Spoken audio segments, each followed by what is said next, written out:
welcome to Insight. I'm Natasha. The people of Myanmar have given an absolute majority to the Aung San Suu Kyi-led National League for Democracy, a remarkable victory in Myanmar's first free elections after 25 years. Myanmar has been under military rule since 1962 and is one of Asia's poorest countries. Its economy is riddled with corruption. The historic election marks the beginning of not just transition, but also democratization of Myanmar society, where minorities are yet to find space. This election has created a new reality in Myanmar. However, many on the other side of the spectrum feel that real democracy will still remain a distant dream in Myanmar. The country's military will retain several key cabinet positions, including the ministries of defense, home, border security and the police. 25% of all seats in the two houses of parliament are reserved for military nominees. In today's edition of Insight, I'm discussing the significance of the Myanmar elections.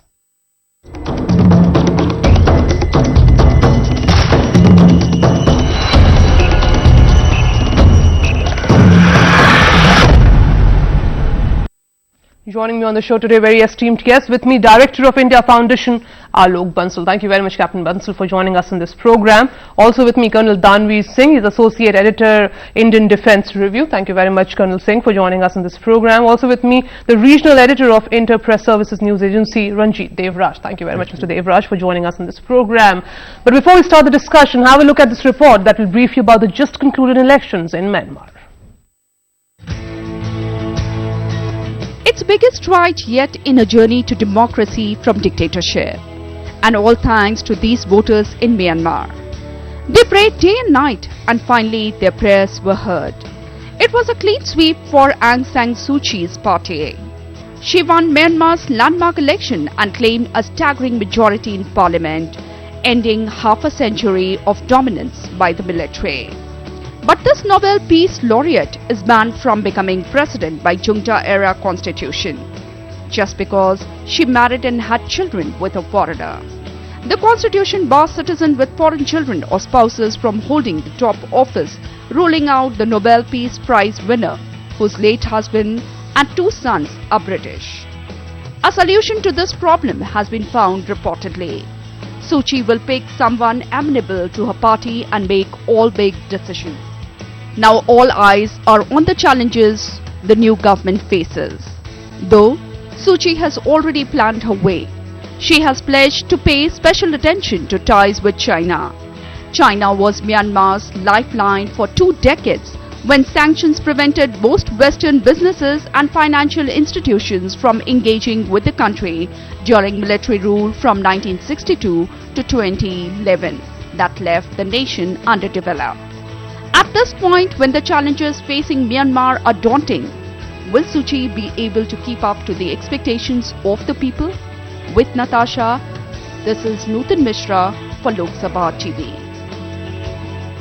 Right, so will this be a beginning of a cautious democracy in Myanmar? This is what many are saying at this stage, but a remarkable and a landslide win for NLD. The significance of this victory for Myanmar and also in the global context. And getting straight into the discussion now, my first question to you, Captain Bansal, what is the significance of the Myanmar election? See, significance is enormous. Firstly, we must understand that this election clearly depicts that the people's perceptions have not changed.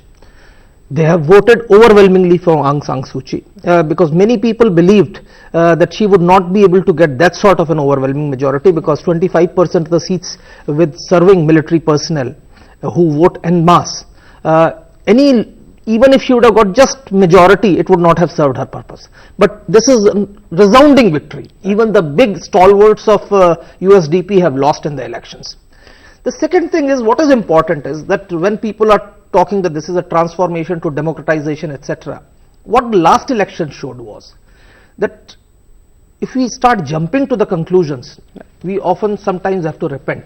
I think at this stage what is required is that the NLD needs to treat cautiously, at least for some time. There have been certain skeptics that it may go back to the thing, but it may not happen, because Myanmar today is fairly opened up to the international community. Right. The presence of the international community in Myanmar is huge, and as a result, repeat of what happened after the last elections is unlikely. Right. But it is essential that Aung San Suu Kyi should go in for incremental changes. trying to do drastic changes might again pit the military top brass against her, which she should avoid.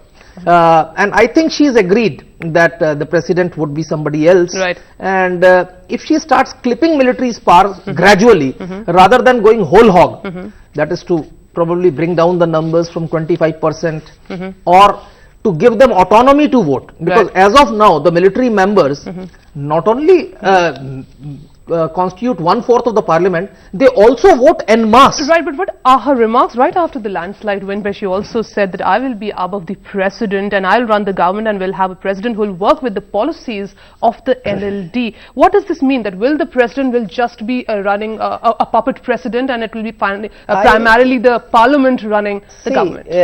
It happens in most parliamentary in democracies. We had a UPA president who would dictate the policies and the prime minister would run the policies. Right. But this sort of a statement should not have come from her. I personally feel this was provocation. Okay, this was provocation. Colonel Singh, this is going to be a tough choice at this stage, that who actually gets to be the president, but much will be decided only after March 2016 onwards, when military rules actually give power. But going by the history of Myanmar, and many who have said that Myanmar is actually extremely isolated because primarily earlier because of sanctions and sort of the upheaval they have faced in terms of political upheaval. Do you think this sort of a democratic beginning, democracy making inroads in Myanmar, will change the very reality, very landscape of Myanmar? Absolutely. Going by Thein Minh Tue, he says that a prosperous democratic Burma will be a game changer to the whole region.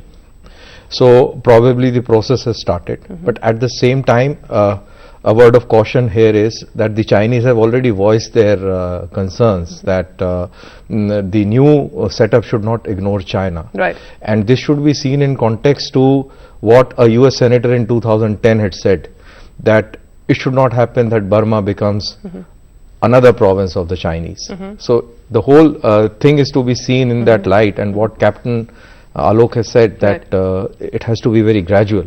Captain Bansal, you know, there are many reports that has come in which also suggest that any sort of transition, because if you go by the story of North Africa and West Asia, this sort of a transition, you know, you have to be extremely cautious, and there has to be some sort of a compromise between the military interests vis-a-vis the democratic interest. Do you think Aung San Suu Kyi at this stage will try to maintain that balance and strike a very fine road, that how she actually manages both the interests, both of the military rulers as well as of the democratic leaders? I think she has to do that, because what Egypt has shown, what other countries have shown is that sudden transformation creates problems. And I think so many years of having been away, because after the last elections she has actually matured a lot, and she has understood the ground realities. And if you see the electioneering, she has avoided controversial issues. To give you an example of Rohingyas, she never mentioned that issue because she realized that the military had carefully calibrated this issue, so that she comes out in support of them, and that turns the majority community against her. In fact, it happened only in the case of Mektila, where there were the Burmese Muslims, and she did voice her opposition that this is not fair. And if you see the Mektila province's elections, that is actually the voters